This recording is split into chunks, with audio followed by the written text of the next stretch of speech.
오늘 많이 이번 주 계속 많이 더워요. 많이 더운데 오늘 주일 맞이어서 주님 앞에 나와 예배하는 저와 여러분 위해 하나님의 평화와 안식과 그리고 함께 하심이 여러분 가운데 있으시기를 간절히 축원합니다.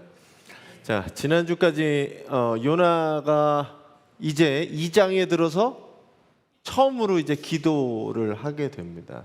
물고기 물속에 던져지게 되면서 요나는 이제 죽음의 공포를 경험하게 되는 거죠. 그러면서 지난주의 기도 앞부분에는 어떤 내용이냐면 하나님이 그럼에도 불구하고 여기까지 인도하시고 하나님이 주관하시고 하나님께서 하셨습니다 라고 얘기하는 겁니다. 그리고 오늘 내 상황을 하나님께 이야기하는 기도를 하게 돼요.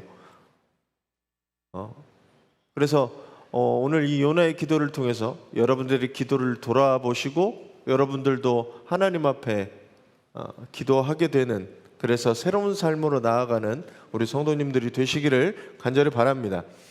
자, 요나가 물에 빠져서 이제 죽음의 위협과 두려움, 공포를 느끼게 됩니다. 오송 지하차도에서 사람이 죽는데 걸리는 시간이 그리 길지 않았어요.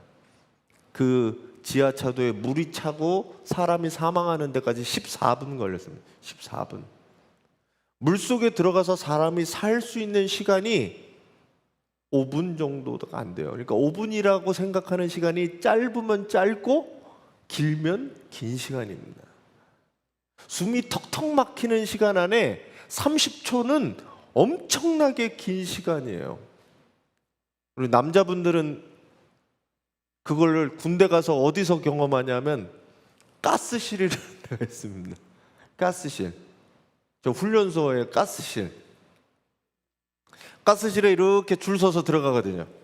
갑자기 방독면을 벗으라 그래요. 방독면을 딱 벗으면 숨이 안 쉬어지고 얼굴에 있는 구멍이란 구멍에서는 물이 다 나와요. 눈물 나고 콧물 나고 침 나오고. 저희 같이 들어갔던 그 훈련병 중에 한 명은 마스크를 벗자마자 출구로 뛰어갔습니다. 이거 그러면 숨이 이게 안 돼요. 숨을 참아야지 버티는데 어쩔 수 없이 숨을 쉬게 되잖아요. 숨을 쉬는 순간 다 그냥 숨이 턱 막히거든요. 그래서 그 친구는 조교의 말이고 뭐고 들리지가 않았어요.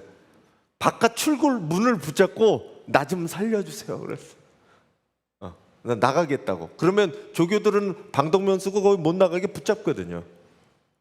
그리고 거기서 얼차례를 받습니다. 나가려고 했던 애 때문에 저는 더 받았어요. 저희는 숨이 막힌다는 게 얼마나 큰 공포냐라고 하면 그런 거죠. 물속 안에 잠기는 거.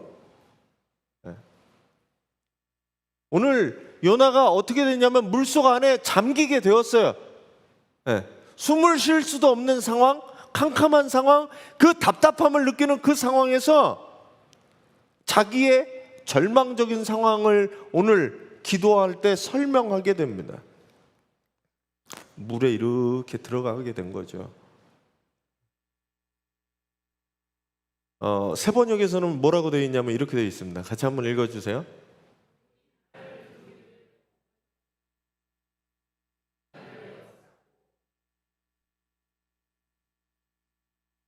물이 나를 둘렀는데 어디까지 둘렀냐면 육체를 넘어서 어디까지요? 영혼까지 물이 덮어버린 거예요. 의식이 있었는지 없었는지 모르겠습니다. 그 파도 한가운데로 들어갔을 때 숨이 막혀서 숨을 쉴 수 없는 그 상황에 물이 피부뿐만 아니라 영혼까지 물이 둘른 거예요. 어떻게 보면 요나가 아까 여기 봤처럼 물에 빠지자마자 어떤 분은 그렇게 설명하는데 점프해갖고 물에 들어가자마자 물고기가 입을 벌리고 있어갖고 물고기 입속으로. 근데 오늘 이 요나의 기도 속에 있는 고백을 들어보면 아니에요. 바로 들어간 게 아니에요. 물 밑으로 우선 들어가서 바다풀이라고 얘기하면 뭐 미역이나 김이나 뭐 이런 거겠죠. 바다 해초류가 내 머리를 닿을 정도로 그 깊숙한 정도까지 빠졌다는 거죠. 말을 할 수도, 숨을 쉴 수도, 뭐 소리칠 수도, 뭔가 헤치고 나올 수도 없는 그 상황에 바다 밑바닥까지 내려가고 있었다는 거죠. 물의 하중, 숨 쉬지 못하는 그 순간의 고통들, 죽음 직전까지 의식이 남아 있었는지 없었는지도 모르는 그 순간까지 영혼까지 물에 휩쓸려서 둘려서 아무것도 할 수 없는 그 상황에 처하게 되었다는 거죠. 그때 뭐 했어요? 지금 뭐 하고 있어요? 그때 요나는 기도했습니다. 우리도 인생을 살다 보면 그런 순간을 맞이할 때가 있거든요. 내가 아무것도 할 수 없을 때가 있어요. 그런 상황이, 답답한 상황, 캄캄한 상황, 숨막히는 상황이 우리에게도, 인생에게도 있다는 거죠. 그때 우리가 무엇을 하시겠어요? 사랑하는 가족이 아픈데 내가 할 수 있는 일이 아무것도 없더라는 거예요.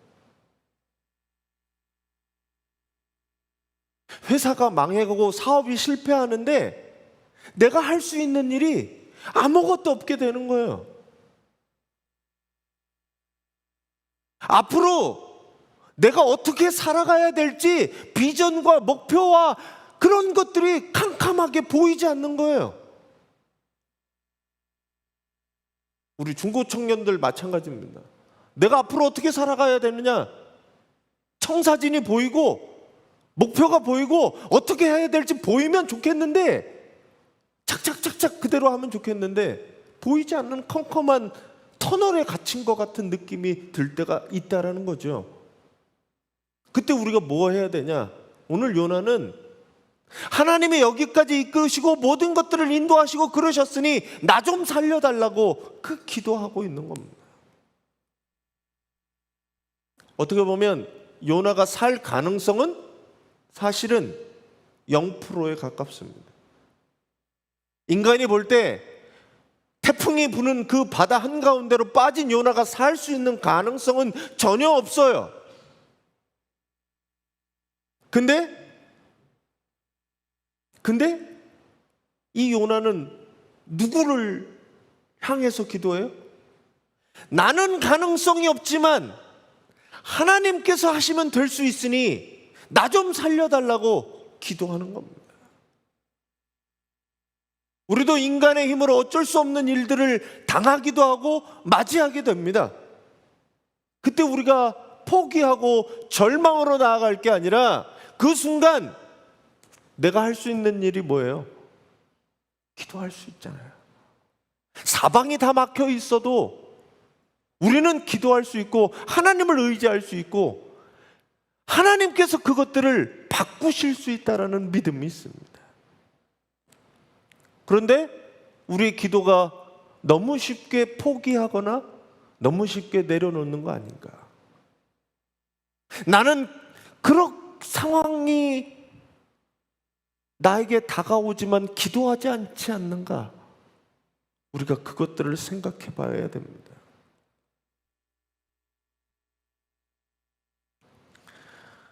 너무 쉽게 포기하고 쉽게 기도하지 않는 것 때문에 우리는 어떻게 보면 하나님의 권능을 힘입기보다는 하나님을 만나고 그분의 응답과 그분의 은혜 속에 살기보다는 여전히 내 뜻과 내 의지대로 살아가고 있지 않냐 하는 겁니다. 우리가 하나님을 만나지 못하는 이유, 하나님의 능력이 우리 안에 일어나지 못하는 이유, 어떻게 보면 우리에게 그런 기도가 빠져 있지 않냐는 거죠. 예수님께서 얘기하신 것은 이런 거죠. 기도 말고는 이런 능력이 나가지 않는다라고 얘기해요.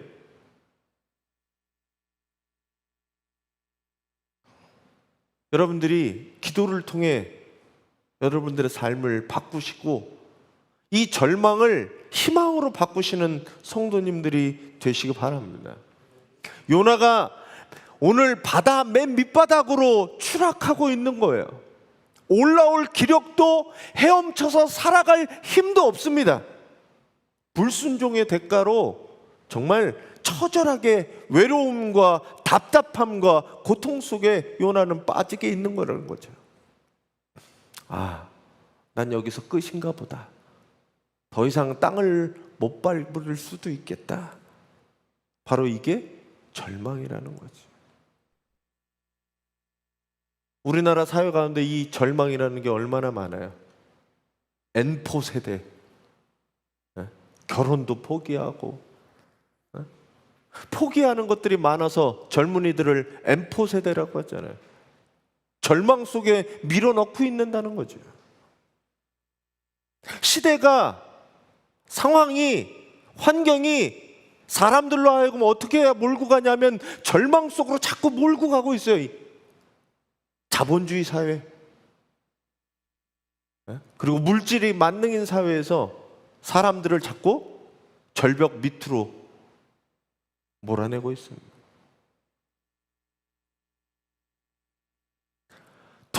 도무지 희망이 보이지 않기 때문에 여러 가지들을 포기하고 성공할 줄 알았는데 실패하게 되고,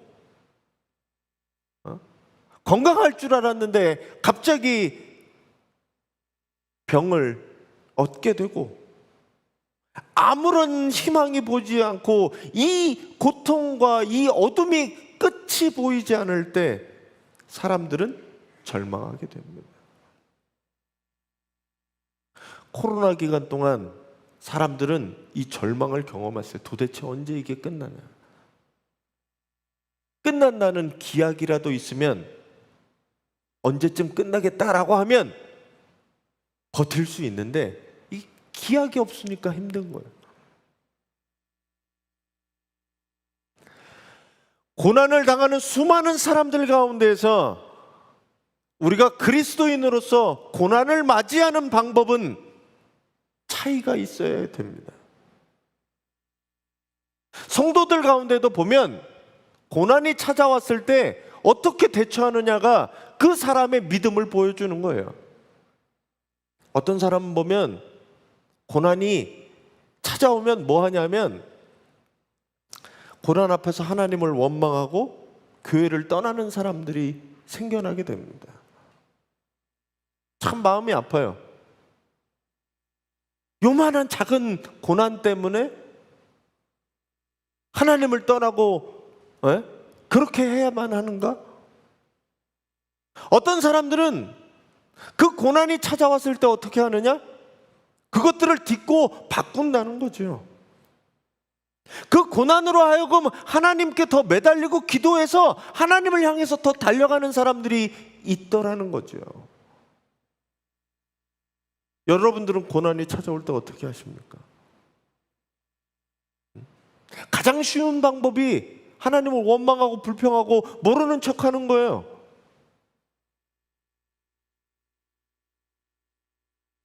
근데 우리의 신앙의 선배들, 성경에 나와 있는 인물들, 고난이 찾아올 때 어떻게 했느냐? 오히려 하나님을 더 찾아갔던 모습을 보게 됩니다. 참된 그리스도인들은 고난을 맞이할 때 그냥 그 고난에 압도되고 그 고난 때문에 내 것들을 포기하고 하나님을 저주하고 원망하고 도망가는 사람들이 아니라, 참된 그리스도인들은 이 고난을 통해 하나님이 나에게 무엇을 주시려고 하는가 기도하면서 고난을 딛고 일어서는 사람들이 바로 그리스도인인 여러분임을 믿으시길 바랍니다. 고난은 고난에서 끝이 아니라 그 뒤에 축복으로 가는 통로이고 디딤돌임을 여러분들이 믿으시기 바랍니다. 네. 걸려 넘어지지 마세요. 걸려 넘어지라고 거기 있는 게 아니라 딛고 일어서라고 디딤돌로 있는 거예요. 그 고난을, 그래서 고난이 우리에게 소망을 이루는 거라고 생각하고 감사함으로 나아갈 수 있는 사람들이 그리스도인이고 여러분들입니다. 오늘 절망의 그 깊은 한 바다 한가운데 속에 들어가는 이 요나에게 하나님은 준비하고 계신 것들이 있었어요. 큰 물고기도 준비하시고 밖으로 나가는 것도 준비하셨어요. 요나가 어떻게 했을 때 그것들을 얻을 수 있었느냐? 기도하며 나아갈 때 바꿀 수 있었습니다. 여러분들이 기도를 통해 고난들을 이겨내시기를 간절히 바랍니다. 하버드의 심리학자 폴 스톨스라고 하는 사람이 위기 대처 능력 AQ라는 책을 썼어요. 뭐냐면 성공하는 사람들에게 가장 IQ라고 하는 지적 능력이죠. IQ가 중요하잖아요. 그 사람이 얼마나 학습 능력이 있고 뭐 그런 것들을 알아보는 이 IQ 중요하다고 우리 생각합니다. 더불어서 EQ라고 하는 감성적인 거죠. IQ와 EQ가 중요한데 이 하버드 이 심리학자 교수님은 뭘 얘기했냐면 AQ라는 것들을 얘기했어요. AQ, 위기 대처 능력이 어떤가라는 거죠. 왜냐하면 사람들이 위기를 경험하지 않고 살아가거든요. 젊은 세대들이. 그러다가 위기가 닥쳐올 때 아무리 IQ가 좋으면 뭐예요? EQ가 좋으면 뭐예요? 위기가 찾아왔을 때 그걸 대처를 못하는 거예요. 포기하게 되고 쉽게 자살하게 되고 삶을 접게 돼버리면, 절망에 빠져버리게 되면 무슨 의미가 있어요? IQ가 높으면 뭐하고 EQ가 높으면 뭐예요? 여러분들이 우리 권사님들이나 장로님들 살아보니 인생에 위기가 없습니까? 누구에게나 위기는 찾아와요. 에?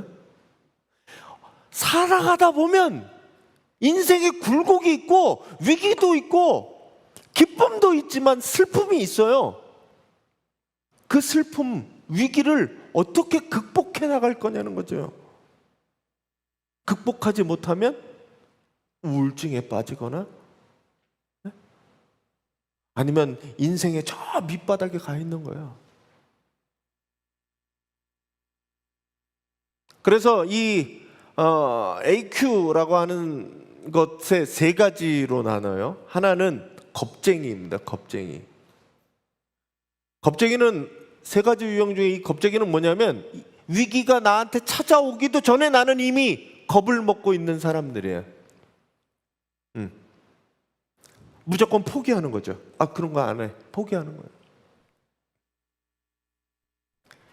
위기가 찾아오면 이 사람은 아무것도 못하는 거예요. 그냥 포기하니까. 항상 포기해 왔어요. 쉽게. 그러면 인생에 뭘 겪고 뭘 이기고 뭘 경험하고 나가겠어요? 포기에 익숙해져 버린 사람들 겁쟁이라고 얘기합니다. 또 하나는 캠핑족이라고 얘기해요. 캠핑족. 이런 사람을 어떻게 하냐면 기본적으로 모험과 노력들을 하려고 하지만 위기가 찾아오면 안전한 대로 피신하는 사람들을 캠핑족이라고 얘기합니다. 위기가 오면 그거를 맞설려고 하는 게 아니라 우선 피하고 보는 거예요. 겁쟁이보다는 조금 더 앞서가긴 하지만 하려고 하고 하긴 하지만 위기 앞에서 바로 안전한 곳을 추구하는 사람들이 캠핑족이라는 거죠. 그리고 세 번째 부류는 등반가라고 얘기합니다. 등반가는 자기의 성과를 위해서 끊임없이 도전하고 새로운 것들을 만들어가는, 시도하는 사람을 등반가라고 얘기합니다. 비가 와도 그러면 다음 계획을 세우고 새로운 것들을 시도하는 사람들이라는 거죠. AQ가 높은 사람들은 어떤 위기가 찾아와도 그것들을 이겨낼, 그것들을 겪어낼, 그리고 그것을 나의 성공의 무대로 삼으려고 합니다. 신앙인의 모습들은 포기하거나 안전한 것을 추구하는 게 아니라 이 위기와 고통을 통해서 내가 어떻게 더 나아갈 건가, 그것을 기회로 삼는 사람들이 신앙인입니다. 오늘 요나도 죽음 직전에 하나님을 놓지 않았다는 거죠. 하나님께 부르짖었습니다.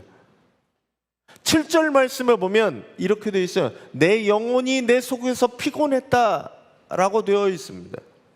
새 번역에서는 이걸 뭐라고 얘기하냐면 내 목숨이 힘없이 꺼져갈 때라고 얘기해요. 그때까지 하나님이 아무것도 안 하셨습니다.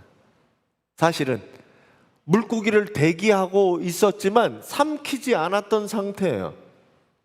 의식을 잃어가면서 이제 목숨이 꺼져가는 것들을 요나가 느끼는 그때 하나님이 어떻게 했느냐? 구해주셨다라고 얘기합니다. 어떻게 보면 요나는 의식을 잃었을 수도 있을 것 같아요. 깨보니까 물고기 뱃속이었을 수도 있어요. 숨을 못 쉬다가 숨을 쉬게 되어서 해보니 여기가 물고기 뱃속이구나. 놀라운 하나님의 능력을 경험하게 되는 거예요. 어떤 순간에도 포기하지 않았던 이 요나의 기도가 하나님을 만나게 하고 바라보게 하고 하나님의 응답하게 하셨습니다. 절망의 상황, 어려운 상황, 고통의 상황, 여러분들이 하나님을 만나시고 하나님께 부르짖는 기회임을 기억하시고 그렇게 문제들을 해결하시기를 간절히 바랍니다. 절망적인 상황은 없어요. 죽으라는 법은 없다고 얘기하는 것처럼 하나님께서 피할 길과 그리고 이길 힘을 여러분들에게 주십니다. 그러니 하나님을 붙드시기를 간절히 축원합니다. 오늘 요나가 그렇게 기도한 거예요. 그리고 이 기도의 끝부분에 2장 6절이네요. 6절. 그렇게 구원받은 이 요나가 그 다음 절에서 얘기하는 게 이겁니다. 같이 한번 읽어주세요.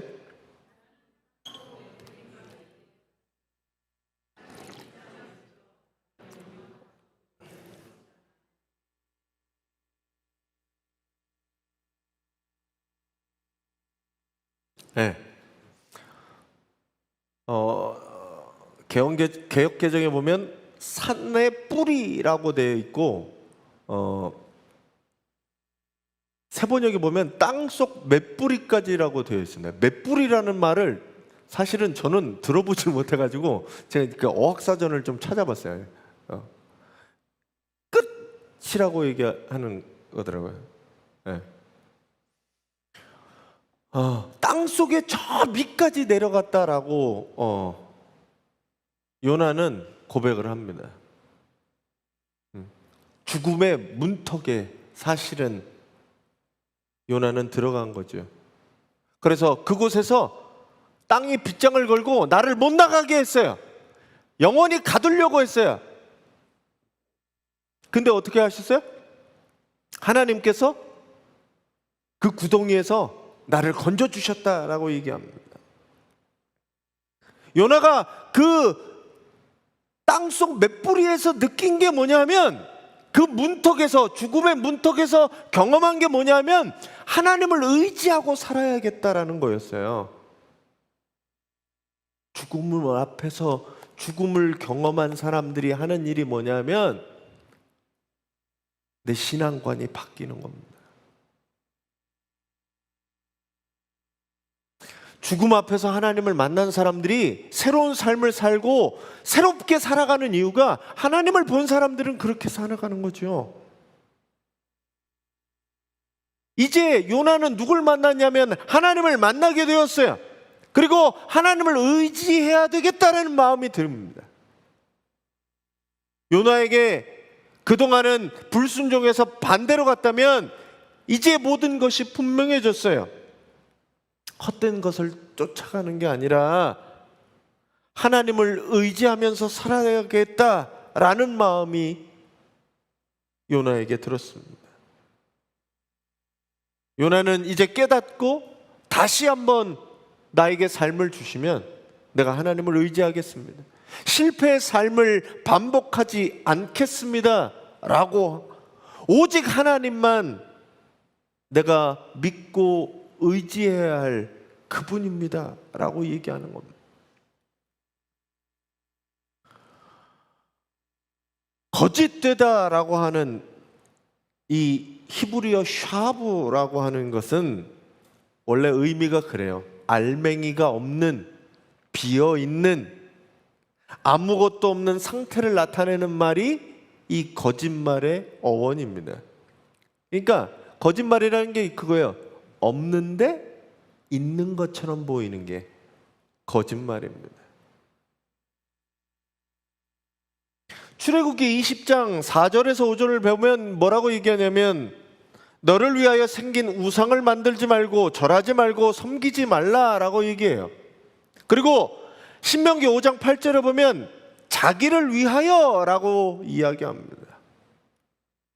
우상 숭배에 관한 것들은 뭐냐 하면 자기라는 것들이 들어가요. 우상 숭배의 근원은 어떤 신이나 어떤 사물이나 그게 우상 숭배가 아니라 우상 숭배의 근원은 어딨냐 하면 자기라고 하는 것에 있다는 거예요. 자기만한 우상 숭배가 없는 겁니다. 우상이란 근원이 내가 그 우상을 만들어 섬긴다는 거예요. 네? 우상은 원래 있던 신이 아니라 내가 그게 좋아서 그걸 만드는 거예요. 금송아지를 만들든 바알을 만들든 만몬을 만들든 그 무엇인가를 내가 만들어내는 거라는 거죠. 하나님이 처음에 우상을 만들지 말라고 할 때 하늘 위나 하늘 아래나 무슨 형상으로도 하나님은 하나님의 형상을 만들지 말라 그래요. 왜? 그게 모두가 우상이니까.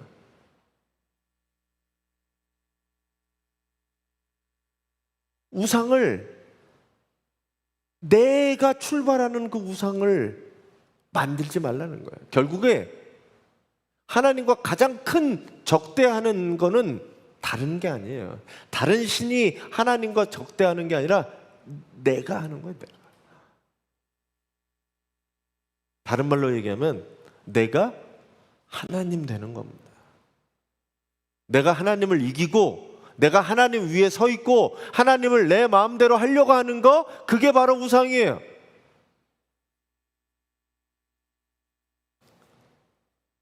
팔 절에서 거짓되고 헛된 것을 숭상하는 모든 자, 그게 어디냐 하면 나라는 겁니다. 나.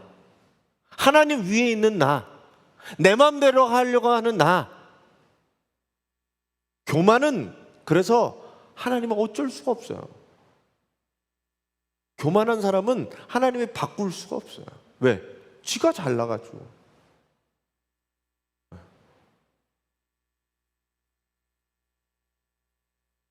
자기 뜻에 맞게 하나님을 창조하는 사람들입니다. 그리고 자기가 원하는 우상을 만들어 놓고 그것을 섬기면서 그것을 합법화하고 정당화하는 겁니다. 똑같아요.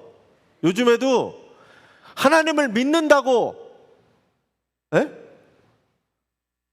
하나님을 따른다고, 그리스도를 믿는다고 하는 사람들이 그 그리스도를 원래 그리스도가 아닌 내가 만들어낸 그리스도와 하나님을 섬기고 사는 사람들이 있다라는 거예요.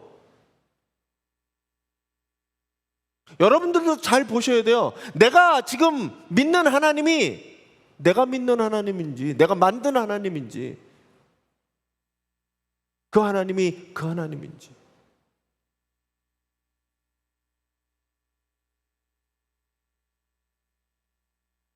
내가 하나님 위에 있어서 하나님을 내 마음대로 좌지우지하려고 하는 건지, 그걸 돌아보셔야 돼요. 오늘 요나가 얘기하는 게 그거예요. 하나님께서 나를 살려주시고 봤는데 거짓된 사람들, 우상 숭배하는 사람들은 하나님의 은혜를 저버리더라 라고 얘기하는 겁니다.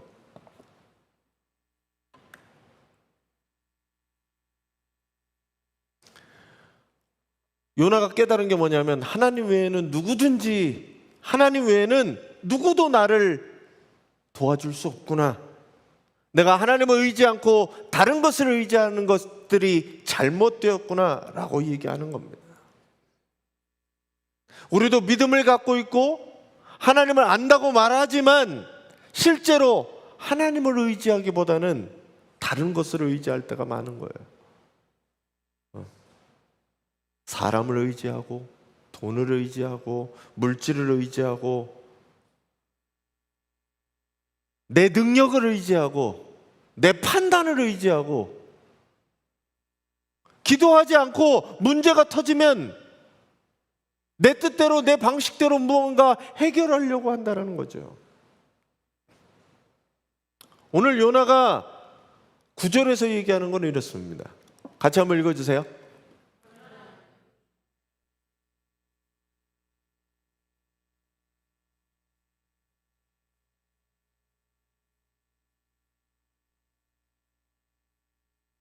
지금 요나의 상황이 어디 있어요? 물고기 뱃속에. 사실은 죽다 살아난 것에 대해 감사하긴 하지만 지금의 상황은 그리 넉넉하지 않은 상태예요. 그런데도 불구하고 요나는 여기서 이렇게 얘기합니다. 감사의 노래를 부른다. 그리고 마지막 기도의 끝부분에 얘기하는 것은 구원은 오직 주님에게서만 옵니다 라고 얘기를 해요. 우리가 함께 모여 예배드리는 이유는 이것입니다. 구원은 오직 하나님에게만 있습니다. 주님에게만 있습니다. 주님 앞에 진실하게 나아가기만 하면, 아뢰기만 하면 그분께서 도와주시고 그분께서 함께 해주시면 해결될 줄 믿는다는 요나의 고백이죠. 10절에는 이렇게 끝나죠. 여호와께서 물고기에게 명하심에 요나를 육지에 토해낸다라고 얘기합니다.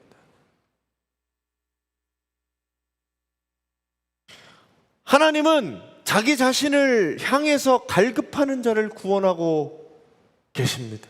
그리고 그 사람들에게 새로운 기회와 삶을 주십니다. 우리가 종종 인생을 살면서 다시 시작하고 싶다라는 생각을 할 때가 많습니다. 정말 모든 것을 새롭게 하고 싶다라는 열망에 사로잡힐 때가 많이 있습니다. 새로운 출발은, 그 출발의 근원은 언제나 하나님에게 있습니다. 구원의 출발도, 행복의 출발도, 건강의 출발도 하나님에게서 오게 됩니다. 요나가 이것을 분명하게 오늘 보여주고 있습니다. 모든 것을 포기했던 이 요나, 절망의 저 깊은 그 나락으로 치닫던 요나가 하나님께 기도할 때 하나님께서는 다시 일할 수 있는 새로운 삶을 허락해 주셨습니다. 새로운 기회의 문은 하나님을 통해서 가능합니다. 요나가 그랬듯이 저와 여러분도 하나님과 더불어 새로운 삶을 시작하는 우리 성도님들이 되시기 바랍니다. 그를 위해서 갈급함을 가지고 기도하며 하나님을 의지하는 우리 성도님들이 되시기를 간절히 바랍니다. 같이 한번 읽어주세요.